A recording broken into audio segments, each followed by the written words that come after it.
Hi, my name is Peter Kincaid. I'd like to take a few minutes to show you what the SCM high-speed engraving system was capable of producing. Here we'll be demonstrating a simple engraving technique with a fleur-de-lis pattern on the flat piece of wood, just to give you an idea how easy this system works. With a gunstock engraving, of course, you'll be working a curved surface, but it's good to practice on a flat board like this. You can pick the design you want, lay it down, and here all it is you just peel it off and apply the transfer system, which allows you to use either basically any pattern of your choice. It applies real nice. It's got a low tack, or the adhesive isn't as sticky as on some transfer systems, so you can pick it up, pull it around. Just have your handpiece there.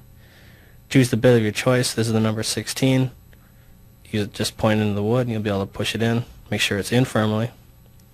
Just get your handpiece set. And all it is you just want to be able to get an idea of how you're going to be carving around the lines.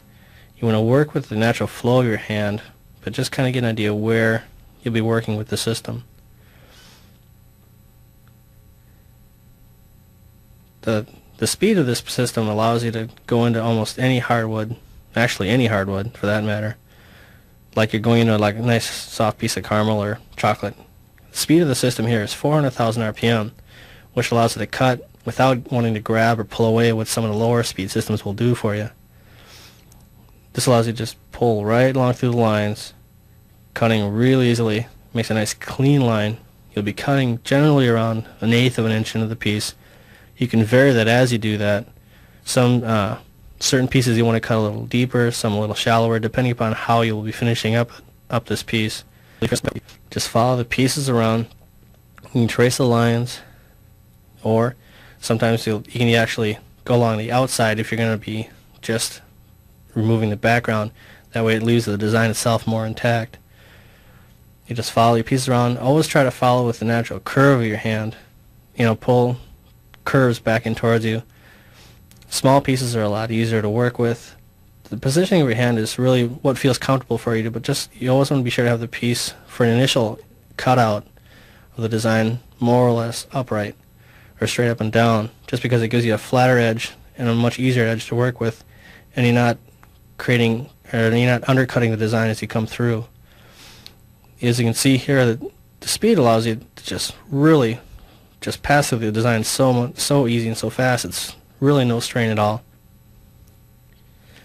Here you can see as you burn through the design, the stencil will fuzz up.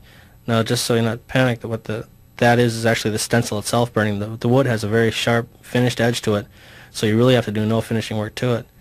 And here you can see as you pull the stencil off, everything comes off real clean, real simple. Some of the smaller designs will sometimes trap a little bit of the transfer piece in there, which is just scrape off with your fingernails. And it's really a really nice system. You don't have any really high gummy stuff or residue to remove later. The finish is done, and either you can leave it here. Sometimes some designs will have just an outline to it, whether it's a simple outline of a bird, animal, or whatever, or you can go to a nice scroll pattern like this, or sometimes another design, and you can see that as you pull a stencil up, the design is basically done. And from here, anything you want to it is more or less embellishment. You can either deep relief the design itself into the piece, and you can see it's really nice. It allows you to cut a border around it, either finish the piece up as it is. You can see in some woods will actually burn, leave a real dark column. You just don't want to hold your hand too slow in one position, because then you can actually burn a good amount of the wood sometimes because of the speed of the piece going in. And from here we're going to be just doing a relief carving around the design, just to kind of bring the design itself up. And here we go to the number 9 bit, which is a round carbide, and just go in and hog out or remove the wood on the outside of the design. And it cuts so sharp, so quickly, and yet it's not going to be grabbing or pulling into the design. The skills involved in something like this really are it's more or less like coloring or tracing a line with a pen, because you're just going in, just take out the stuff you don't want, leave the stuff you do. It's essentially done. The piece here, as you can see, you can go in, basically, it's more or less as far as you want. Some pieces will require you to engrave in farther or create more of a depth of relief to it. That's pretty much your idea or the customer's idea of how they want the design to be finished.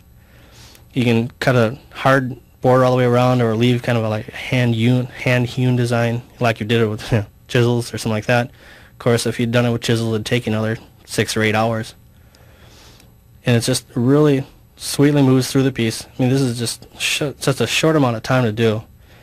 And when you're through with this, you can either go back in with some diamond bits and create a really smooth background to it, or even just carefully use the bit itself and just kind of clean up, or just leave a little bit of texture back there just to give it a nice country or hand-done look. It's preferred by some customers because it gives it a nice kind of a homey feel to it.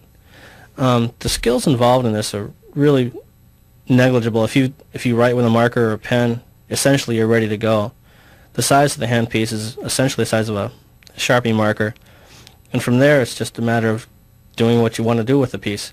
Whether real intricate designs like this, some of these you can actually go farther than this with a nice carved relief look to it. A simple back relief like this. It's really up to you what you want to do with it, which is really the nice part of the system here. And here, all you need to do is when you're done with the piece, remove the frisket, and then choose your stain for the background. You can either have a lighter stain so you're having the current color of the wood in there, or you can use a darker stain to kind of highlight the piece that you've done for the customer. And it's essentially just grab either a rag or a foam brush like this, soak it up, push it over the design. Some pieces on some gun stocks you want to be a little careful if it's got a high gloss finish, because some companies will want to cover their flaws by putting a thick finish on, and a rag sometimes will rip a small edge up on a smaller piece there like an island. So you want to be kind of careful and just kind of dab it in instead of brushing it across. If you got a smaller intricate design, you'll be able to tell when you start doing the designs where you need to look for little trouble spots. But really, there is no problems. Oiled finishes are great, and then all I have to do is just wipe it off. The finish will protect the gun stock itself, and the oil or the stain will just soak into there. Here's a finished product. It's done. There's no sandpaper involved, and that's it.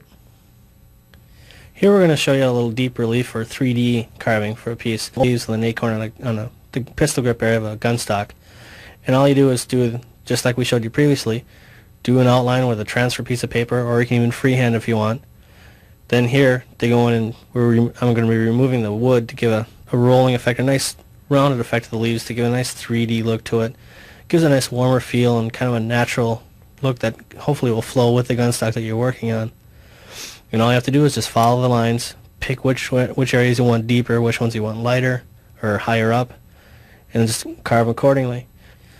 You always want to be sure to leave some areas, especially along the edge of the design, that are flush with the edge of the finish on the gun, because you don't want to have a sharp edge that's going to grab either flesh or clothing on the gun, or that could possibly chip or break off if they would happen to drop the firearm or whatever it is you're carving at that point. Other than that, you can pretty much do what you really will make the piece look the most natural to you. And then once again, you can either go back in with diamond pieces and smooth everything out and give it a real nice finish to it, or give it that kind of the rougher look. You also can, with the system, after you stain the piece, if you look at it and certain areas just don't look right, you can always go back in, smooth something out, erase a couple lines, change the design so it looks good, and then restain it, and it's not going to be a big problem because you're not applying layers and layers of stain to the finish or to the exterior part of the gun stock. It's just in the design you're working with. And because here it's carved relieved and it's got high points and low points, it's not going to show, which allows you, kind of gives you a fudge factor, I like to call it, where you can kind of cover up your mistakes and nobody's the wiser. So you can always remove high points, or where you would happen to like go across the leaf and it looks kind of odd. And it's just go up and kind of clean up and finish up what you're doing and have a nice finished piece for it. And it's so easy to do. It takes no, you don't have to be an artist to it or have years of training. It's something that just you kind of know your market, which is always nice, but it just works so well. Here with an antler, or with the antlers on a white-tailed deer, you always want to be sure that the design you have makes it look like a whitetail. Whether it's, or if you're doing a mule deer, make it look like a mule deer. The anatomy of the animal can be really brought out by relief carving. You bring out the musculature of the animal, give it a flowing line of the fur. If you want to make it look like an older swamp buck and kind of a rougher fur, it's really up to you. Here's a nice maple leaf design, which is one of the things that's nice about the system. You can adapt it to your area, where they have, more of a conifers or pine trees in your area, you can adjust it and have the design as you like it. And it's something that anybody can do. Now here's a nice round that was finished ground, simply using the diamond bits to smooth everything out, get rid of the lines that you had there as you were cutting the piece out, and yet it has a really beautiful look to it. It looks like the sheep. You can see the horn and the depth of the horn on this side of the sheep, and you can see it kind of gives it that depth of the horn on the other side of the sheep, so it looks like it's sticking out farther than it is. Now here we've got a nice simple leaf design on the pistol grip area of the gun stock. This is all done again, simple, just outline it, cut away, and then use the diamond bits to go back in, smooth everything out, get a nice warm, smooth feeling to it. So it's got the stain of it, so it has the same color as the stock. It's something you can be proud to pass on, or give to a friend or a relative. And here with the feather design, this can cover over an existing piece of checkering already on the foregrip, and nobody will be the wiser. It'll have a nice feel to it. There's not going to be any sharp edges that could possibly rip if it's a higher recoiling firearm, and yet with the deep back cutting here, it looks like it's on top of the stock instead of being part of the stock. Now we have other techniques that you can use, whether it's just straight relief carving. Some people even like to paint the design once they've actually carved it out to give it more of an enhanced feel, or to have it stand out from the stock a little bit more. And even there, you can carve or paint the particular piece or the whole background to it.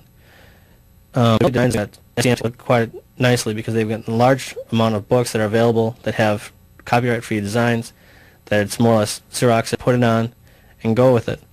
There are also additional training videos that are available from SCM. They're there that can help you out immensely, and it makes it very easy for you to use.